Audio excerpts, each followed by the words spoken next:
안녕하세요. 반갑습니다. 전유린 교수입니다.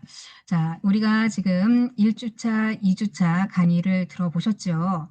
그래서 이 강의의 내용은 인간 행동에 대한 어떤 사회적인 개념이라고 볼 수 있는데요. 인간 행동과 사회적인 복지 실천에서는 뗄 수야 뗄 수 있는 관계가 아니죠. 자, 그러면 우리가 1주차, 2주차 강의를 한번 그 썸머리 하는 시간을 좀 갖도록 해보도록 하겠습니다. 자, 인간 행동에 있어서의 이해, 여기에서는요, 가장 중요한 포인트는 뭐냐면, 개별화된 접근이라고 보는 거예요. 그래서 개별화된 접근은 우리가 클라이언트라고 하는데, 클라이언트는, 대상자를 이야기를 해요. 우리 사회복지의 어떠한 그 명칭에 있어서 대상자, 또 병원에 가면 환자라고 이야기를 하잖아요. 자, 사회복지 현장에서는 대상자라고 하는 게 통상적인 개념이라고 보시면 되고요. 이 통상적인 개념에 있어서 클라이언트는 우리가 이제 사회복지에서 클라이언트라는 이야기를 참 많이 들으실 겁니다. 그래서 귀에 익숙하게 인지를 하셔야 돼요. 자, 그래서 인간 행동에 있어서의 어떠한 사회복지 실천은 개별화된 접근을 자, 클라이언트에게 각각 다른 배경에서 경험을 가지고 있기 때문에 인간의 행동에 있어서의 개별화된 접근이 가능해진다라고 되어 있죠.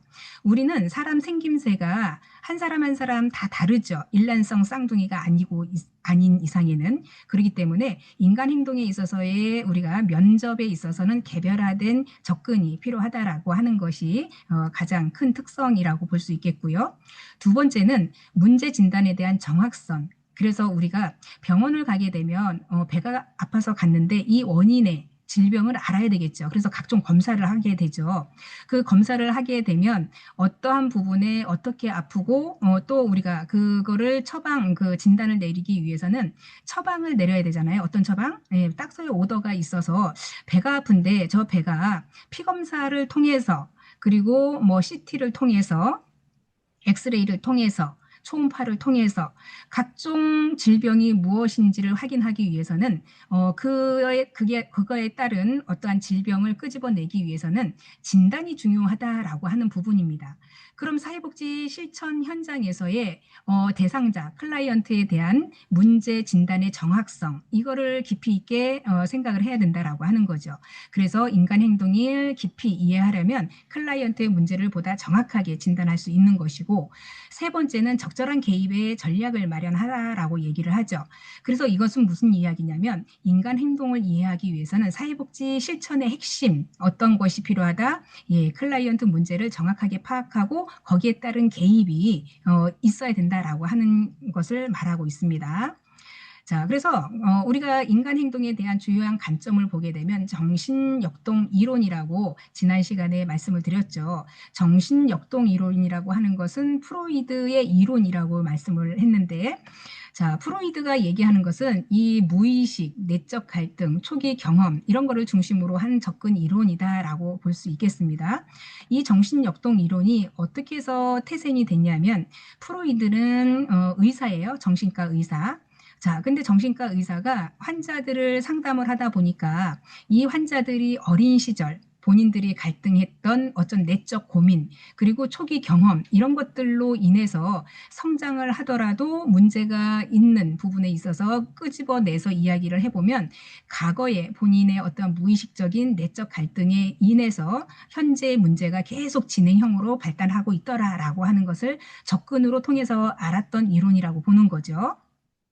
자, 그래서 19세기 말과 20세기 초에 프로이드의 이론에 의해서 개발이 됐고, 이때 프로이드는 그래서 인간의 무의식적 동기, 본능, 이런 거를 중요하게 생각했다라고 하는 거죠. 그래서 프로이드 딸이거든요. 안나 프로이드. 그래서 안나 프로이드와 거기에 따른 이제 제자, 융과 아들러, 이런 여러 학자들에 의해서 정신역동이란 이론이 점점 체계화됐다라고 보시면 되겠습니다. 자, 그래서 주요 개념을 보게 되면 정신역동 이론에는 무의식이라고 하는 게 있어요. 그래, 무의식은 내 안에 깊숙이 자리 잡고 있는 깜깜하지만 보이지는 않아요.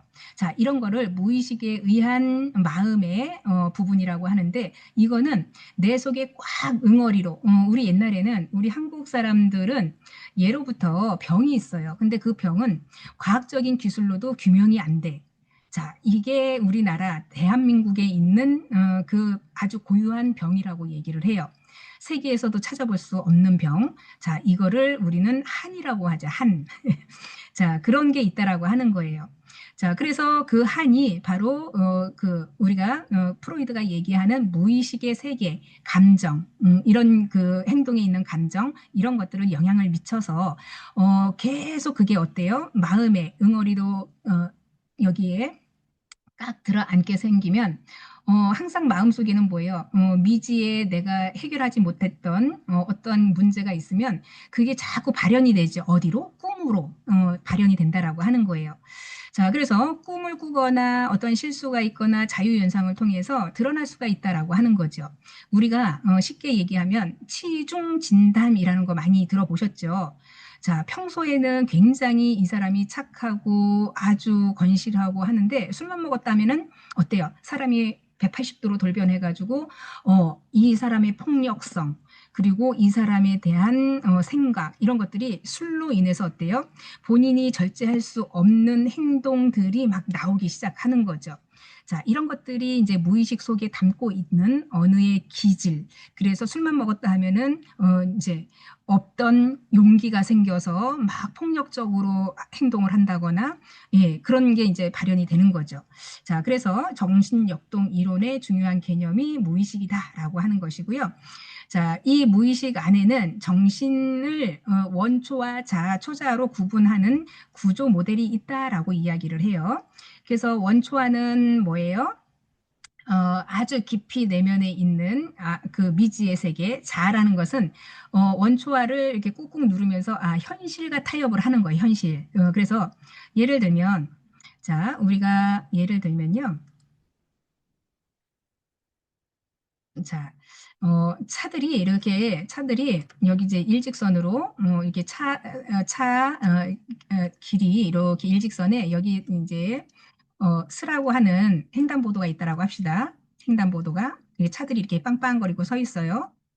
근데, 너무 바쁜 나머지 어떤 차가, 여기는 사람들이 이제 안 지나가는 아주 이제 뭐 예를 들어서, 한밤중이라고 합시다. 한밤중. 아니, 이게 지금 잘 안 그려지네. 이게 횡단보도고, 여기에 이제, 횡단보도 위에 신호등이 있죠. 빨간불, 녹색불, 초록불 이렇게 있다고 합시다. 여기가 빨간불, 녹색, 주황불, 녹색불. 자, 이렇게 가야 되는데 새벽에 한 새벽 3시라고 할까요? 새벽 3시에는 여기 횡단보도에 아무도 지나가는 사람이 없죠. 자, 그런데 너무 급한 나머지, 사람도 없는데 이걸 기다려야 돼? 나는 그냥 가야지. 이러면서 슝 가는 사람도 있어요. 근데 카메라도 없고 아무것도 없어. 그래서 그냥 나름대로 그냥 갔어요. 자, 그리고 내가, 이제 어떤 사람은, B라는 사람은, 저 신호가 딱 걸리는데 갈까 말까, 갈까 말까 고민을 해요. 자, 근데 이 원초와, 내 마음속 깊은 곳에, 가자라고 하지만 자아가 붙잡아요. 야, 그래도 내가 사회적인 질서는 지켜야지. 그냥 조금 뭐 1, 2분 늦으면 어때? 그냥, 요거 지키면서 가야지. 그래야지 내 안에, 내가 어떤 도덕적인 개념, 이런 것들이 쓰지 않을까? 그래서 현실과 타협을 하면서 어때요? 그냥 서요. 자, 초자는 뭐예요? 도덕적인 개념이에요. 도덕적인 개념. 도덕적인 개념은 우리가 이 원초와 자아를 어때요? 이겨내서 초자아로 가는 거죠. 그러니까 현실 세계에서 더 이상으로 간다라고 하는 거예요. 자, 그렇기 때문에 이 자아라고 하는 것은 슈퍼 에고라고 이야기를 하는데, 자, 요게 시소예요. 시소. 이게 이제 시소인데, 자, 이렇게 사람이 앉고, 여기도 사람이 앉죠. 시소라는 개념이. 근데 이렇게 똑같은 평형 수준이면은 우리가, 굉장히 좀 평화롭겠죠. 근데 요게 기울기가 이렇게 기울었다고 합시다. 이렇게 기울어요. 그러면 여기 기울어서 여기가 원초와 무의식. 그래서 내가 하고 싶은 대로 해야지. 라고 막 생각을 해요. 자, 그런데 여기에 여기에 자아라는 초자아라는 애가 있어요. 초자아. 잘 안 써져요, 지금. 제가 마우스로 움직이려고 했더니 글씨가 잘 안 써져서 초자아라는 게 있는데, 자, 이거와 이거는 극과 극이에요. 흑백 논리예요. 여기는 아주 나쁜 마음, 여기는 아주 고도의 그 이상적인 마음. 자, 그러니까 이 자라는 이 지렛대가 이거를 평형을 이렇게 맞춰주는 것이 중요하다라고 하는 거예요. 그래서 인간의 이렇게 정신을 두고 보면 원초와 자, 초자에 구성된 모델로 우리가 설명할 수 있다라고 이야기를 하는 거예요. 지금 하는 그 강의는 우리가 1강, 2강을 요점 정리한다라고 보시면 되겠습니다. 그래서 편안한 마음으로 보시면 돼요. 그래서 한번 우리가 이제 이렇게 한 번씩 정리를 제가 해드릴 건데 혹시 이해가 안 되는 부분 있으면 언제든지 우리 메일에다가 아니면 교수님 질문합니다에 거기다가 올려놓으시면 제가 또 설명을 해드릴게요. 자, 그래서 정신역동 이론은 그만큼 우리의 무의식 속에 자리 잡고 있기 때문에 굉장히 어때요? 쾌락을 원칙을 따르고 있다라고 하는 거예요. 자아는 현실 세계를 따르고 있기 때문에 원초와의 충동, 현실적으로 조종한다고 했죠. 그래서 지렛대 역할을 하는 게 자아다라고 볼 수 있고요. 초자아는 우리가 도덕적인 기준, 사회적인 규범 이런 것들이 우리가 이제 비판을 받지 않으라고 억지로 다른 사람의 눈치도 보고 막 해야 되잖아요. 그렇기 때문에 이런 초자아라고 하는 것은 내 내면에 있는 부분을 원초화적인 충동을 비판하고 억제하는 정신역동에 있어서의 방어기제 개념으로 갈등을 설명하고 있다라고 볼 수 있겠습니다. 자, 방어기제라고 하는 것은 우리 사람들이 살아가면서 방어기제는 누구나 다 써요. 이 방어기제가 뭐냐? 내가 학교에 가야 되는데 학교 가고 싶지 않은 거야. 그러면은 배가 아프거나 어떤 일이 있어서 못 가는 방법을 우리는 생각을 해야 되잖아요.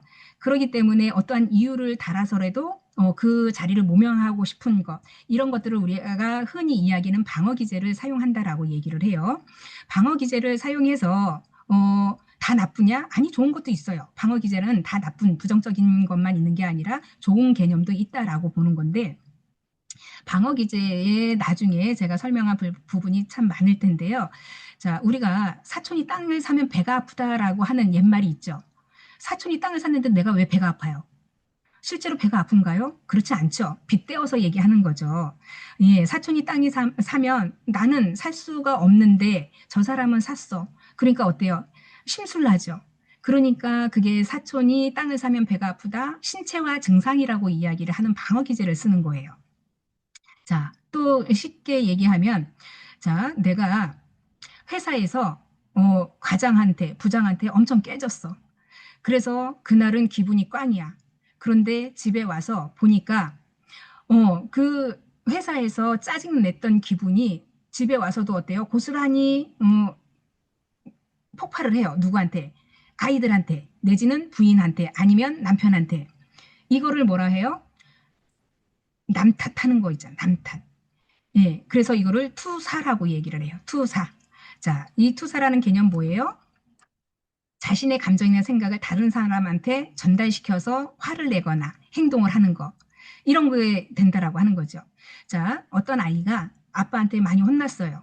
그래서 이 아이가 화가 난 나머지 강아지를 발로 뻥 찼어. 그럼 누구한테 투사한 거예요? 강아지한테 화풀이한 거죠. 이거를 투사라고 얘기를 하는 거예요.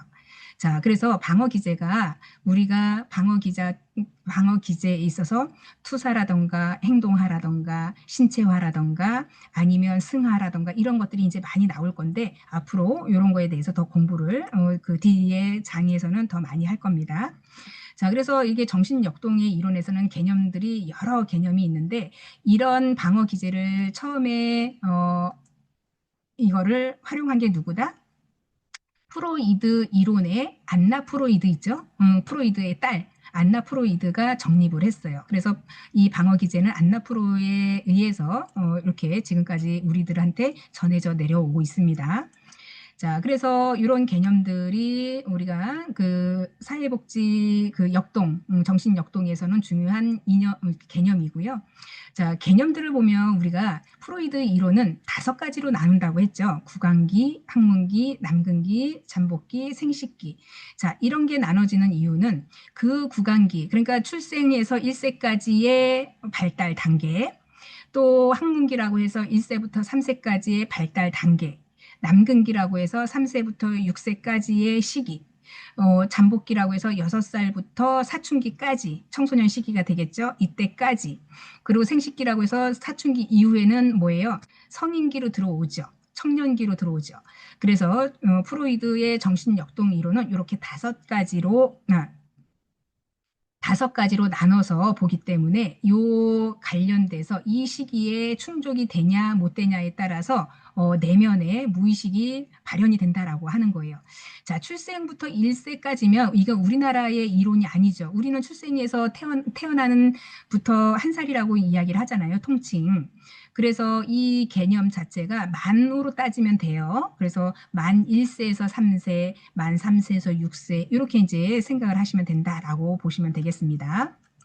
자, 그래서 우리가 정신역동 이론에서는 자유현상, 꿈, 해석 이런 것들이 무의식 갈등에서 탐색을 하는데 중요하게 사용되는 것이고요. 꿈 해석이라고 하는 것은 여러분들은 꿈을 꾸죠. 예, 무슨 꿈을 꿔요? 로또 당첨 1등 하면은 엄청나게 꿈속에서도 행복하죠. 근데 로또 당첨에 1등 될 확률은 별로 없죠. 근데 요즘에 개그로 하시는 말씀이 참 많이 이제 널리 알려졌는데 어떤 부인이 이제 물어보죠. 아우, 진짜 두 분은 진짜 부부 관계가 너무 다정다감합니다. 라고 이야기를 하죠. 그랬더니 그 남편이 하시는 말씀이 우리 부부는 로또예요. 라고 이야기를 해요. 그게 무슨 이야기냐. 로또면 대박인데? 라고 생각하는데 로또처럼 그렇게 안 맞는 부부는 처음 봤어요. 이렇게 얘기를 하죠. 자, 아마도 이런 이야기는 많이 들어보셨을 거라 생각이 들어요. 자, 우리가 꿈을 꾸는데 이 꿈은 무의식 속에서의 생각했던 것들이 발현이 돼서 꾼다라고 할 수 있는 이론이 정신역동 이론이다라고 볼 수 있어요. 자, 그래서 우리가 꿈 하면은 여러분들은 밤에 꿈을 많이 꾸시잖아요.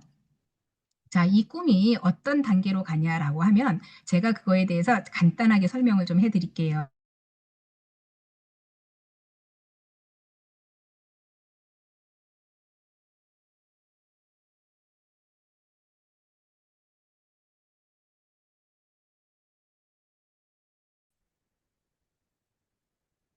그래서 그 수면, 그래서 꿈에 대한 것을 제가 간략하게 요거는 뭐 우리가 이 범위 안에 들어있는 건 아니지만 그 수면에 대해서 제가 잠깐만 설명해 드릴게요. 자, 우리의 수면 패턴, 꿈이라고 하는 것은 일상생활에서 잠이라는 거 굉장히 중요하죠. 우리가 그 중요한 부분에 있어서 하루에 7시간은 자야 된다라고 이야기를 하는 이유가 뭐냐면 우리가 숙면을 취하게 되면요, 꿈을 꾸는 단계까지 어느 일정한 패턴이 있다라고 하는 거예요. 그 일정한 패턴이 뭐냐면, 취침, 그러니까 우리가 자는 시간이 예를 들어서 10시라고 한다고 하면, 바로 이렇게 베개에다가 머리를 이렇게 대는 순간에 수면으로 바로 들어가시는 분이 있는 반면, 이제 잠을 자야지라고 하면서 오만 생각이 이제 막 하루의 어떤 일들이 생각이 나는, 그래서 잠들기가 힘든 단계가 있기도 하고 사람에 따라서 이 특징들이 다양한데요. 꿈을 꾸는 단계까지 총 4단계로 이루어진다라고 하는 거예요. 자, 우리가 꿈이라는 것은 이제 렘 수면이라고 얘기를 해요. 렘.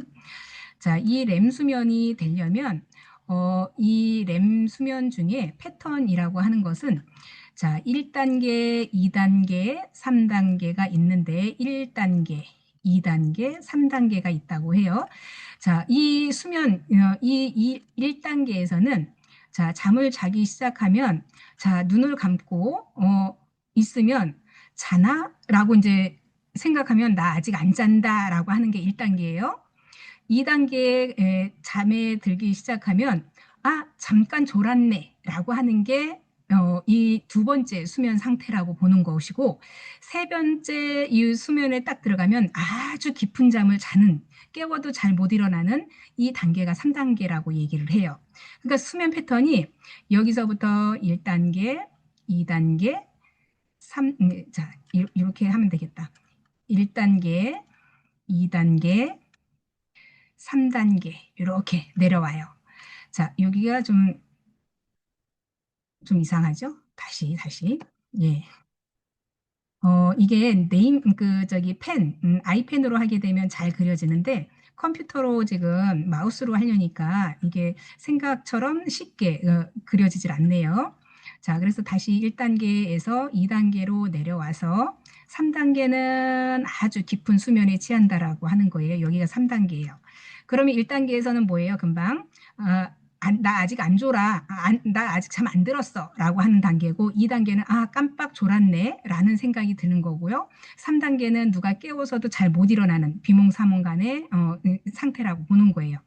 자, 그러면 4단계가 바로 이제 렘 수면 상태에서 이제 이렇게 차고 올라오는 단계인데, 바로 이 단계에서 3단계 지나서 요 단계에서 꿈을 꾼다는 단계예요.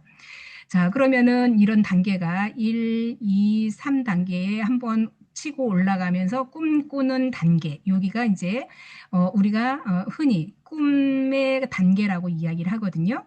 여기서 많이 꿈을 꾼다는 거죠. 자, 근데 생생하게 꿈을 내가 현실처럼 인식해. 그래서 바로 기억이 나.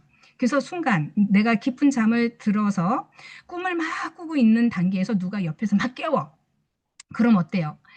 자, 로또 맞는 꿈을 꾸고 있는데 옆에서 막 흔들어 깨우면 어때요? 막 짜증이 나죠.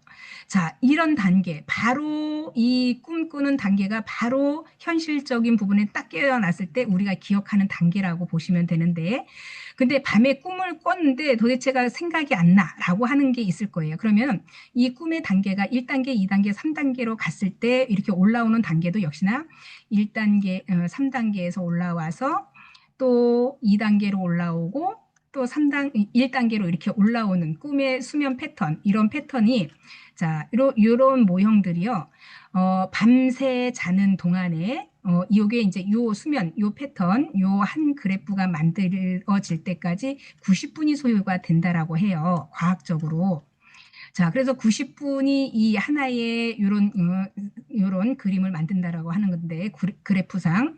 자, 그럼 이 그래프를, 이게 횟수를 반복하게 되면 3에서 4회를 우리가 밤새 이 단계를 거친다라고 해요.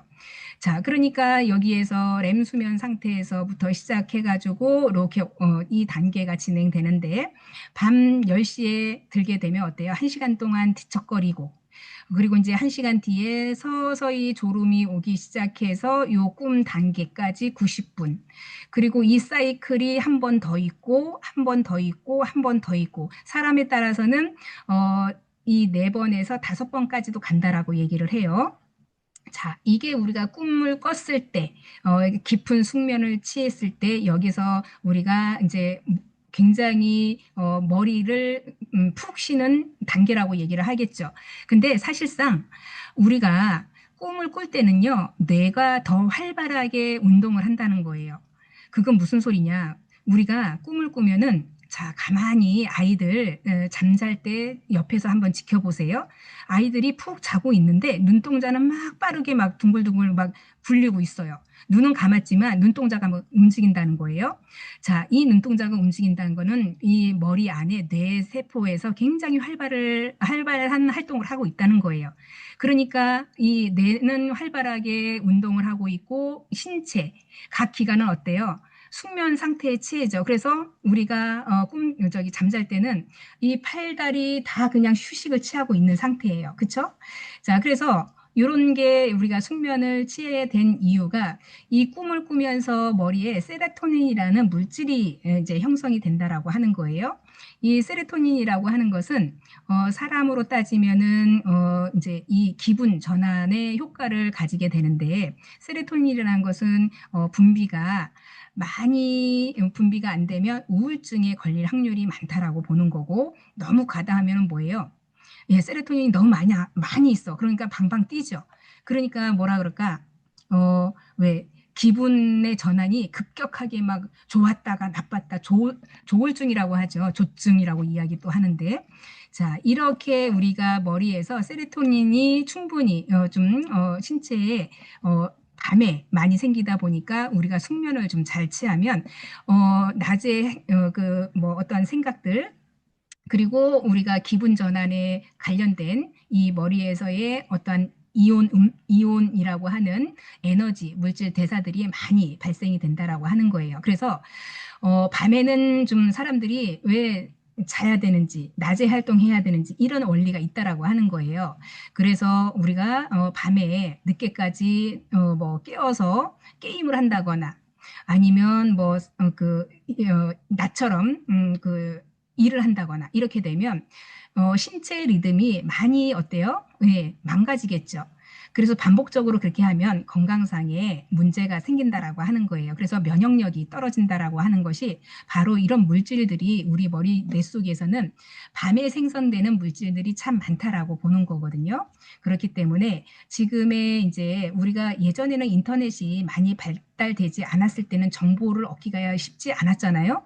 그런데 지금의 젊은 육아를 하는 엄마 아빠들은요, 인터넷에 딱 쳐서 아이들의 양육에 관련돼서 이제 어떤 지식이 필요하면은 알고리즘에 많이 물어보잖아요. 그러면은 아이들은 몇 시부터 재우는 게 좋은지, 밤에는 어떻게 아이들이 깨어있는, 이제 간혹 가다가 그런 경우 있어요.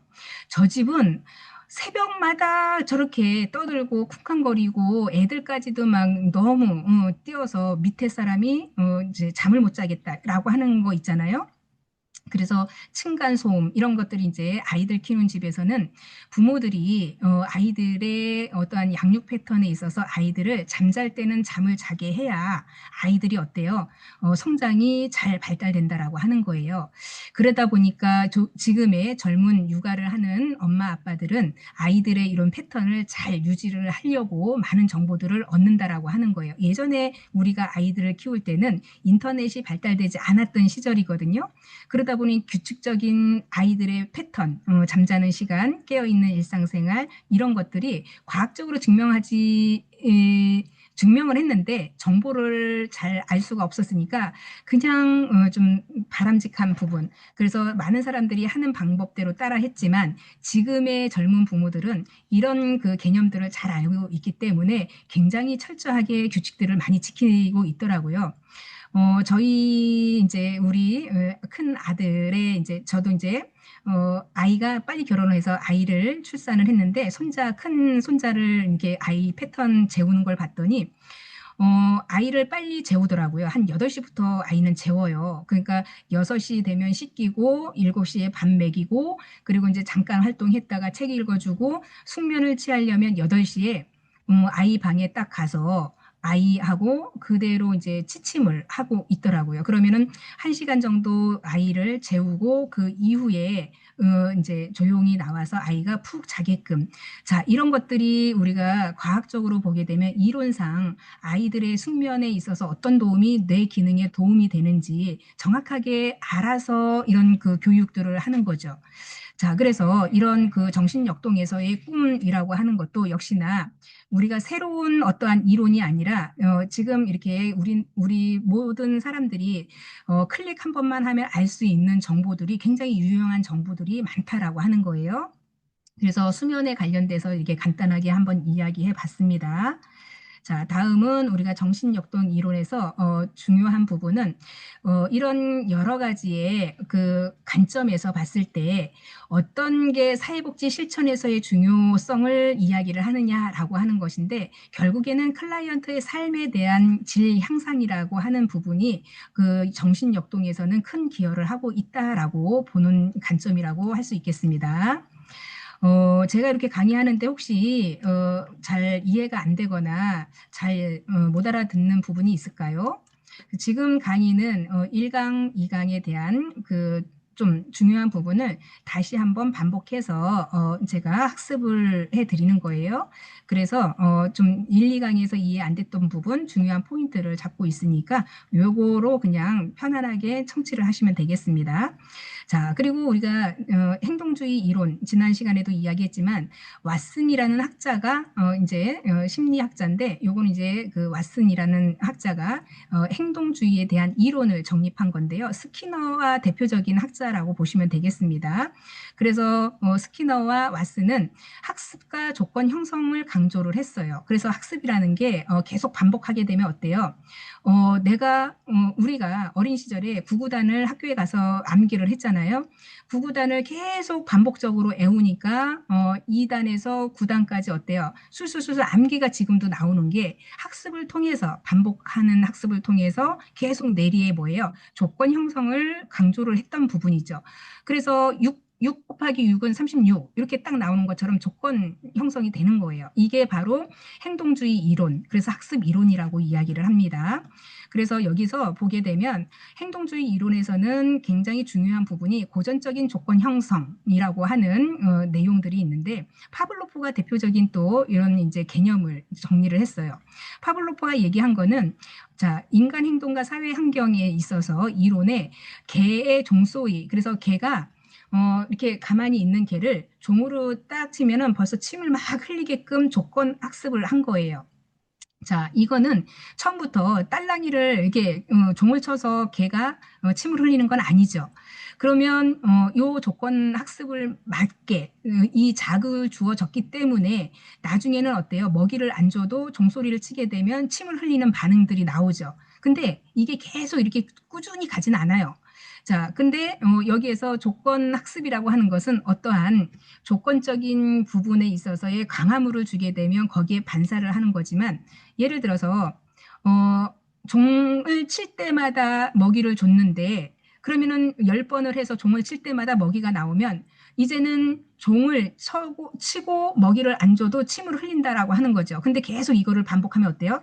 나중에는 에이, 종을 쳐도 먹이를 안 줄 거야 라고 하면서 자연스럽게 어떻게 해요? 속어가 되죠.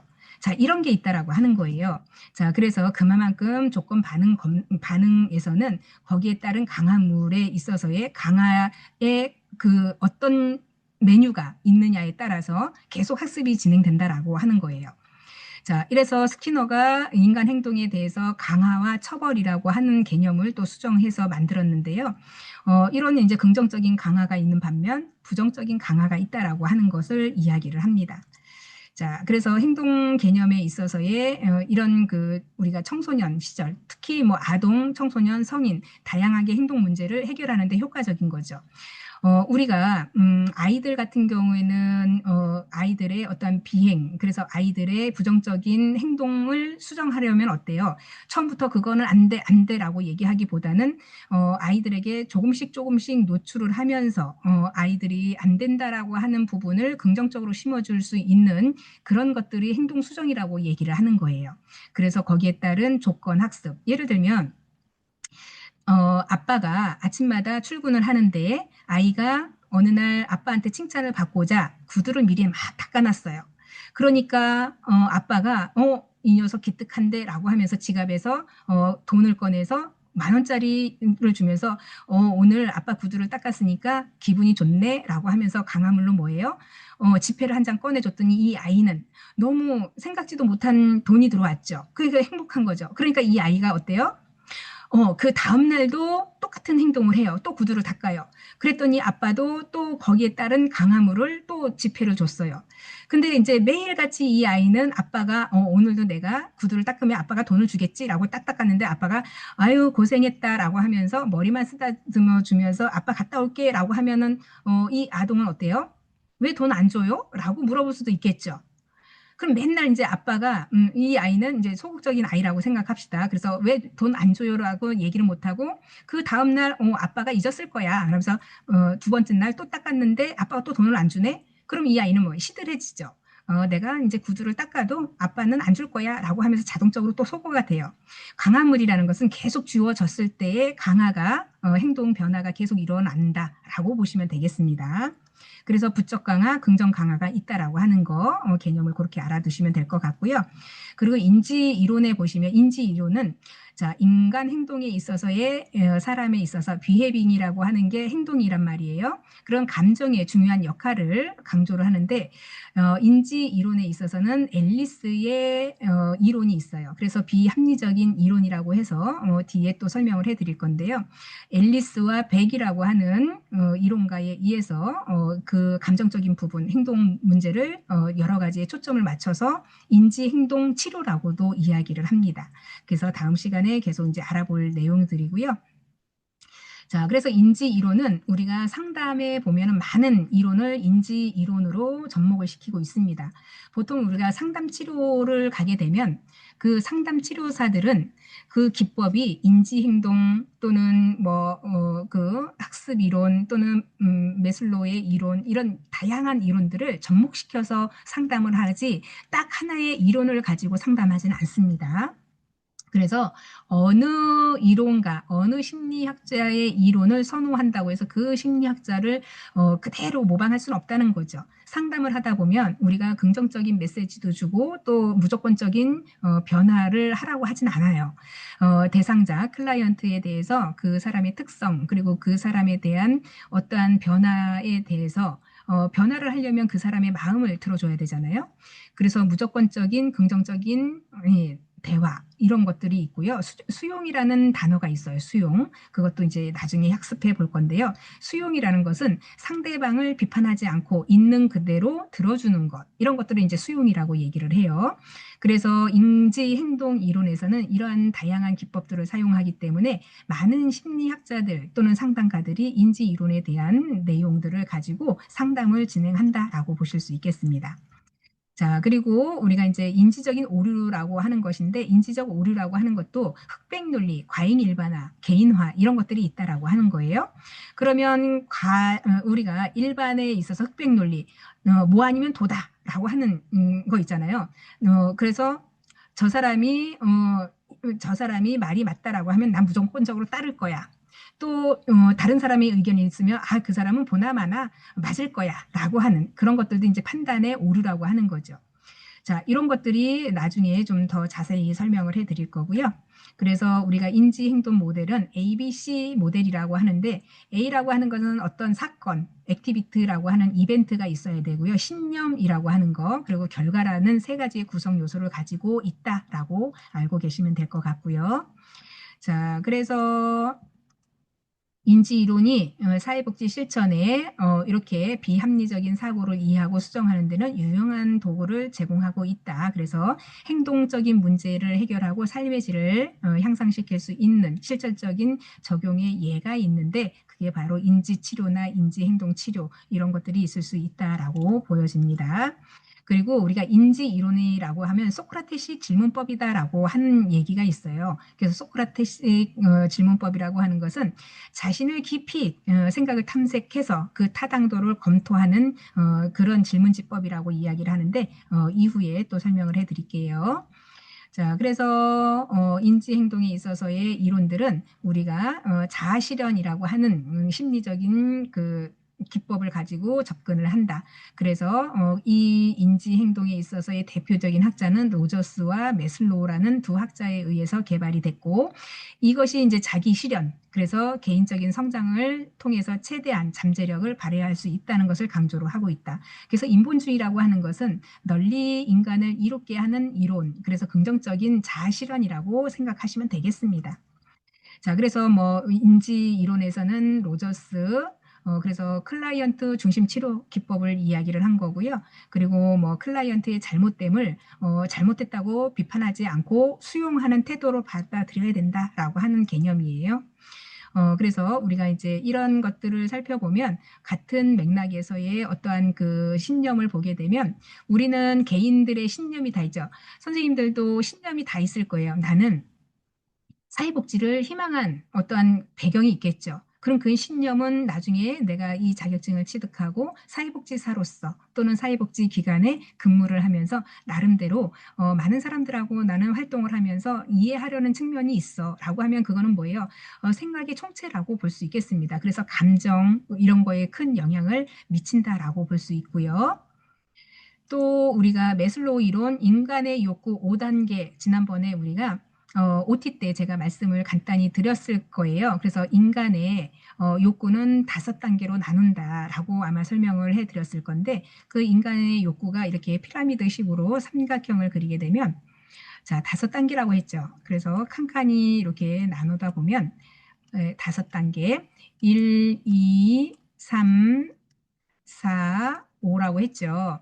그래서 1단계는 뭐예요? 1단계는 우리가 얘기하는 생존의 단계. 그래서 생존은 생리적 욕구라고 하죠. 그래서 배가 고프면 먹어야 되고 추우면은 입어야 되고 또 뭐예요? 또 먹으면은 또 우리가 배설을 해야 되잖아요. 이런 것들이 기본 생존의 욕구다라고 보는 거고, 먹고 등이 따뜻하면 어때요? 잠이 오고 그 나름대로 또 어때요? 내 집이 있어야 되겠죠. 이제 먹고 생존의 이 기본적인 욕구가 해결됐으면 안락한 삶이 필요하죠. 안락하다는 것은 나의 안전이라고 하는 것이 2단계에 있습니다. 그래서 신체적인, 경제적인 보호, 안전 이거를 사람이 2단계에 끌어올려서 2단계가 될 수밖에 없다. 그래서 사회적인 욕구라는 것은 여기 소속돼 있는 것. 그래서 나의 가족, 나의 직장, 소속감에 대한 어떠한 욕구가 있어야 된다라고 하는 거죠. 그럼 4단계는 뭐예요? 여기 4단계 소속의 욕구면 여기는 존엄의 그 자아실현이라고 해야 돼요? 아니죠. 여기는 소속감에 있어서 뭐예요? 본인들의 어떠한 다른 사람한테 존경의 욕구를 받고자 하는 거예요.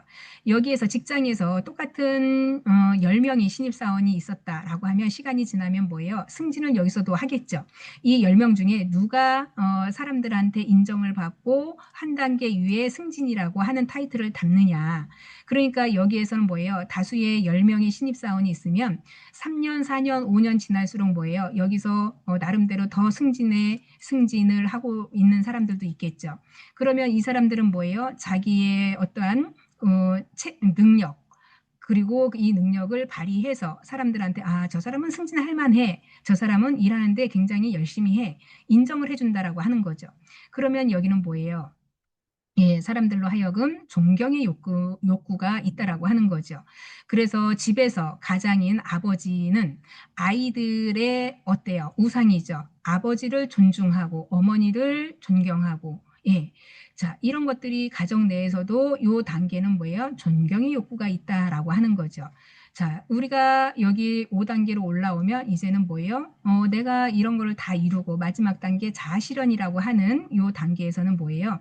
그동안에 내가 미숙한 하지 못했던 어떠한 과제가 있다면 여기에는 자아실현. 그래서 내가 그동안에 미뤄서 못했던 꿈 내지는 이거는 꼭 한번 해보고 싶다라고 하는 새로운 개념, 자아실현의 욕구가 있다라고 하는 거죠. 자, 그러면 이 매슬로우 이 5단계를 통틀어서 예, 가장 강력하고 가장 많은 사람들한테 가장 강력하고 가장 쉽게 접근할 수 있는 건 뭐예요? 가장 강력한 욕구는 뭐예요? 1단계 생존의 욕구죠. 사람이 살고 봐야 될 거 아니에요. 그래서 가장 성취욕이 그리고 가장 1단계가 중요하다라고 하는 거죠. 이 위로 올라갈수록 상위의 욕구는 뭐예요? 예. 자아 실현의 욕구가 강할수록 이렇게 5단계로 올라온다라고 보시면 되겠습니다. 이해되셨죠? 이것도 이제 존경의 욕구, 자아 실현 욕구 금방 설명해둔 내용인데 이해가 되셨을 거라고 생각이 들고요. 자, 그리고 요거는 뭐 넘어가도 될 것 같고요.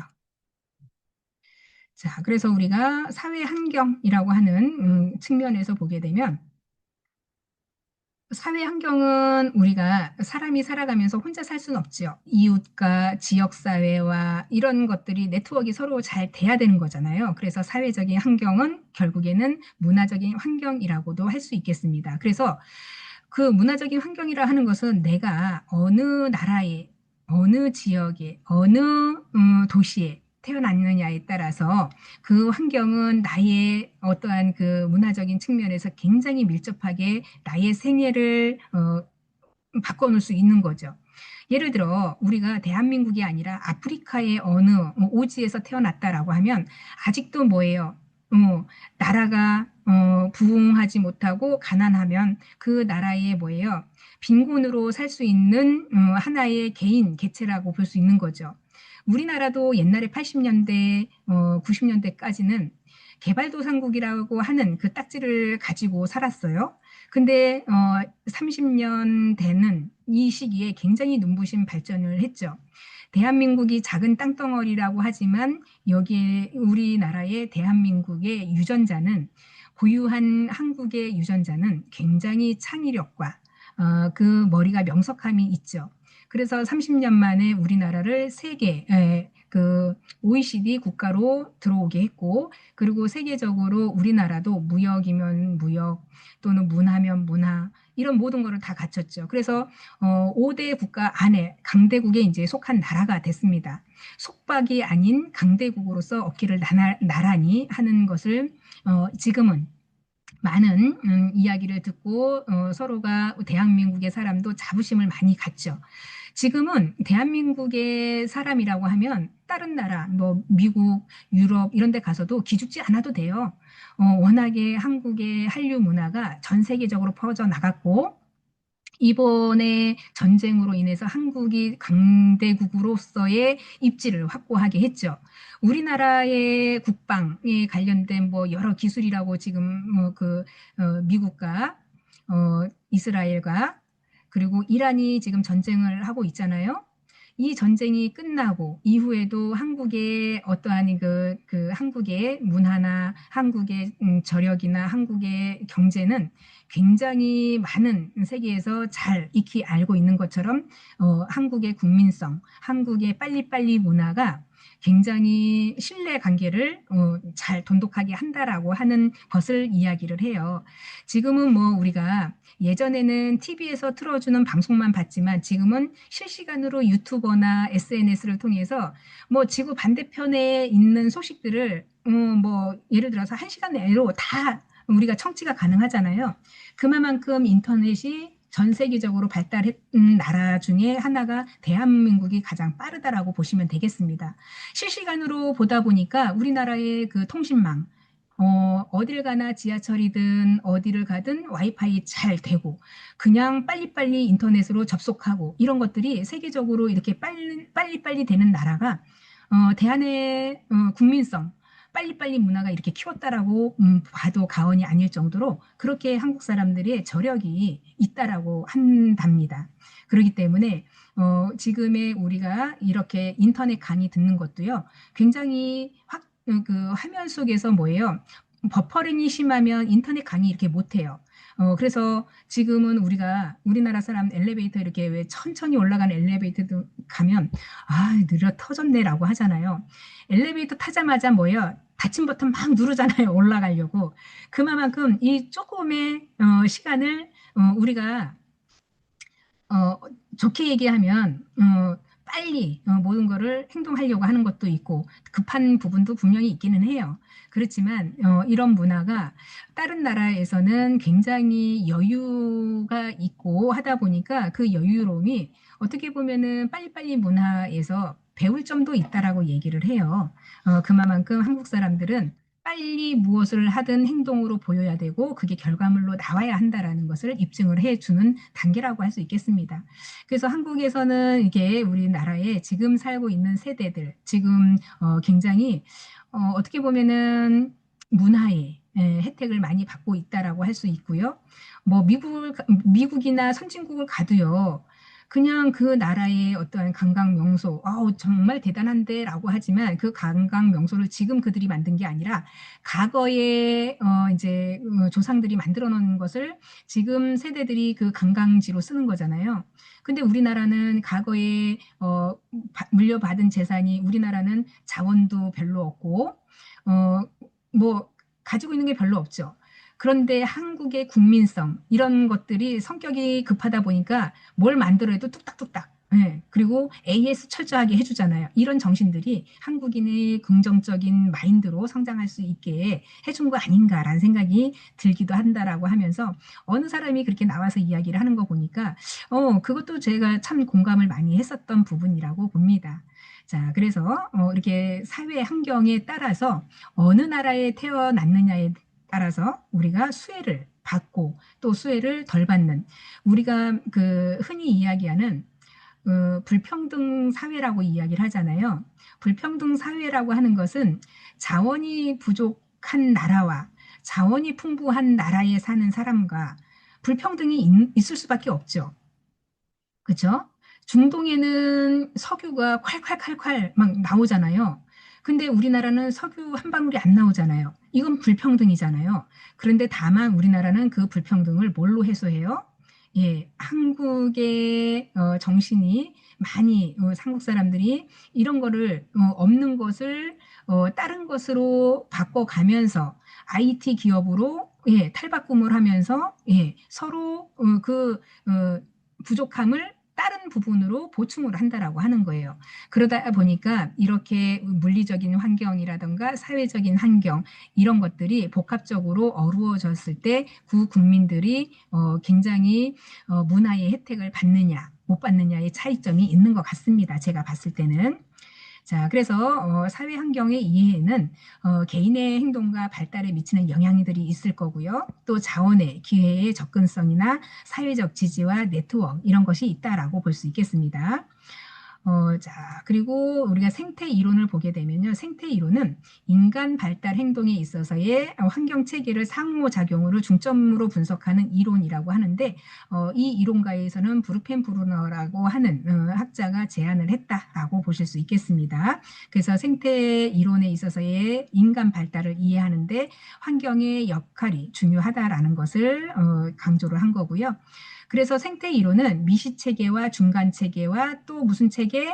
거시 체계가 있다라고 하는 거예요.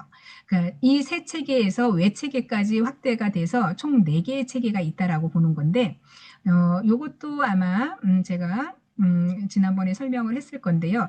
미시체계라는 것은 개인 일상 생활을 이야기를 하는 것이고요. 그래서 이 개인 체계라고 하는 것은 우리가 요 원을 생각했을 때 요게 나의 미시체계, 나와 가족이라고 한다면 요게 미시체계에 나를 두고 있다라고 하면 여기는 뭐예요? 예, 우리 가족이라고 보시면 돼요. 가족. 예, 가족. 그리고 더 크게를 보게 되면 요거는 이제 요건 중간 체계고 여기에는 뭐예요? 거시체계라고 하는 지역사회라고 보시면 돼요. 지역사회. 그리고 외체계라고 하는 것은 전체 뭉뚱그려가지고 외체계라고 하는데 이것은 이제 우리나라 대한민국이라고 하는 이런 식으로 이제 체계를 잡으면 되는데 체계 이론에 있어서의 이런 이제 구성된 메커니즘이라고 보시면 되겠습니다. 그리고 다음 장을 넘겨서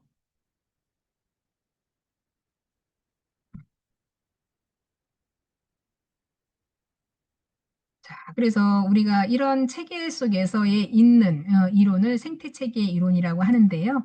나중에 좀 더 자세한 설명을 좀 해드리도록 하겠습니다. 그래서 개방체계, 폐쇄체계는 지난번에 이야기했듯이 개방이라고 하는 것은 우리가 항상 문을 열어놓고 자, 개방체계라고 하는 것은 이 안에서 밖으로 나가고 밖에 있는 게 안으로 들어오는 것을 우리가 개방체계라고 한다라고 하는 개념으로 보시면 되겠고요. 또 폐쇄체계는 이게 흐름이 밖에서도 들어오지 못하고 안에서 밖으로 나가지도 못하는 체계, 요 안에 갇혀 있는 거. 그래서 이걸 폐쇄체계라고 이야기를 합니다. 그냥 개념만 이렇게 좀 정리를 해주시면 돼요. 그래서 피드백은 뭐 다 아실 내용이고 경계라고 하는 것은 우리가 시스템, 외부 환경과 어떠한 그 환경에서 내부와 다른 시스템 구분하는 환경에 대한 경계라고 보시면 되는데요. 예를 들면은 가족의 물리적인 공간, 집이라는 것과 사회적인 규범을 통해서 사회와 구분하는 개념, 이런 차이라고 보시면 되겠습니다. 자, 구조 기능론인데요. 요거는 그냥 뭐 좀 살펴보면 될 것 같고요. 자, 그리고 갈등 이론은 이제 마르크스 주의라고 해서 우리가 이제 권력, 계급 이런 사회적인 이론이라고 보시면 되겠습니다. 그래서 지금의 이제 그 갈등 이론이라고 하는 것 체계 속에서 평등하게 살자. 그래서 누구나 다양한 계층을 나누지 말고 집단으로 이루어져 있으되 계층 간의 갈등, 사회적인 변화의 어떠한 이제 전체 흐름 중에 공평하게 살자라고 하는 것이 이제 갈등 이론이라고 보시면 되겠습니다. 그래서 여기에는 계급 갈등, 그래서 계급이 서로 다른 경우에는 어때요? 이해관계가 있어서 나누어지죠. 그렇기 때문에 갈등의 어떠한 사회 변화에 있어서 원동력이 된다라고 하는 거예요. 그래서 마르크스 자본주의 계급에선 부르주아라고 하는데 노동자 계급을 프로레타리아 계급이라고 이야기를 해요. 그래서 이 계층과 이 계층은 어때요? 부딪히면은 계속 어때요? 불평불만 이런 갈등에 있다라고 보는 거죠. 그래서 불평등과 갈등의 발상에 있어서의 갈등 이론이라고 보시면 되겠고요. 여기에 따른 뭐 그 권력, 지배, 착취 이런 것들이 있다라고 주요 개념을 보시면 되겠습니다. 자, 그리고 상호작용 이론이라 하는 것은 우리가 인간 행동에 있어서의 상호작용을 현실에 어떻게 사회적인 접근법으로 할 것인가라고 하는 거예요. 그래서 인간 행동의 상호작용에 중점을 두었다라고 볼 수 있는데요. 교환 이론이 여기에 이제 대표적인 이야기라고 하는 거죠. 그래서 교환 이론이라고 하는 것은 서로 뭐의 개념상 내가 하나를 주면 저 사람은 나한테 필요한 걸 하나 주는 거. 이렇게 이제 교환, 서로의 만물 교환이라고 보시면 되겠죠. 그래서 서로가 필요한 부분에 있어서의 협력, 그리고 이런 협력을 잘 통해서 우리가 살아가는 이론을 여기에 접목시켰다라고 보시면 되겠습니다. 그리고 이제 교환 이론 계속 나오고 뭐 이제 우리가 차별적인 억압 이론이라고 하는데요. 인종이나 성별, 계급, 성적 지위 이게 이제 사회적인 정체성을 기반으로 하고 있기 때문에 중동의 아랍권은 아직도 이제 인종에 관련돼서 차별을 하고 있죠. 성별에 대한 차별이 있죠. 그래서 그 인도에 보면은 이슬람교 같은 경우는 남화 선호 사상이 강하잖아요. 그래서 남자는 바깥 일을 하고 여자는 이게 꽁꽁 뒤집어 싸고 나가야 되죠. 밖에 나갈 때. 이런 것들이 이제 어떻게 보면은 성별에 대한 차별이라고 이야기를 하죠. 그래서 아직까지도 이런 계급적인 차이가 아직 뭐 그 사회에 어떠한 만연된 전통이라고 볼 수 있는데요. 우리나라도 옛날에 조선시대에 우리 여자들이 태어났을 때는 어때요? 여자는 사람으로 그 인격적인 존중이라든지 이런 게 없었죠. 근데 지금은 어때요? 많이 우리나라의 성별의 차이, 그리고 뭐 성별에 따라서 급여 차이 이런 거 이제 많이 해소가 된 부분도 있습니다. 그래서 지금의 우리나라의 사회에서는 남녀 성차별한다라고 하면은 굉장히 어때요? 지금은 그런 것들이 많이 사라졌고 실제로도 우리 주변에 공무원들 숫자를 보세요. 과거에는 남자 공무원 숫자가 굉장히 많았죠. 지금은 오히려 이제 능력제로 하다 보니까 남자보단 능력제의 여성들이 공부를 더 많이 하다 보니까 국가의 어떠한 그 공무원들의 숫자를 보게 돼도 여성들이 좀 더 많이 활발하게 활동한다라고 볼 수 있겠습니다. 자, 그리고 뭐 여러 가지 내용들이 있는데요. 그리고 생애주기 뭐 이야기했듯이 생애주기는 우리가 라이프 사이클이라고 하는데 생애주기 태어나면서 내가 죽음에 이르기까지의 단계를 생애주기라고 이야기를 해요. 그래서 여기에는 이제 생애주기에 따른 학자가 있는데 에릭슨과 피아제가 있다라고 하는 정도 있는데요. 그 이론들은 나중에 다시 한번 살펴보기로 해요. 그래서 단계별로 보게 되면 영아기가 있고 유아기가 있고 아동기가 있고 그리고 청소년기, 성인 초기, 그리고 중년기, 노년기 이렇게 단계를 나눠서 우리는 생애 주기라고 한다라고 지난번에 설명한 거 아마 기억이 나실 겁니다. 자, 이렇게 해서 노년기까지 우리는 요람에서 무덤까지라고 하는 사회복지의 실천이라고 이야기를 하긴 하는데요. 노년기에 많은 사람들이 이제 지금은 과학과 의료기술이 많이 발달이 돼서 노년기, 과거에는 뭐 60, 70이면 노년기에 사망으로 많이 갔는데 지금은 평균 나이가 83세이거든요. 그리고 우리들의 아이들이 이제 앞으로의 평균 수명에 있어서의 연장이라고 하면 100세가 훨씬 넘은 120살이라고 이야기도 해요. 그 나름대로 생애 주기가 굉장히 많이 길어졌죠. 그러면은 삶의 질도 역시나 거기에 따른 설계가 또 필요한 거죠.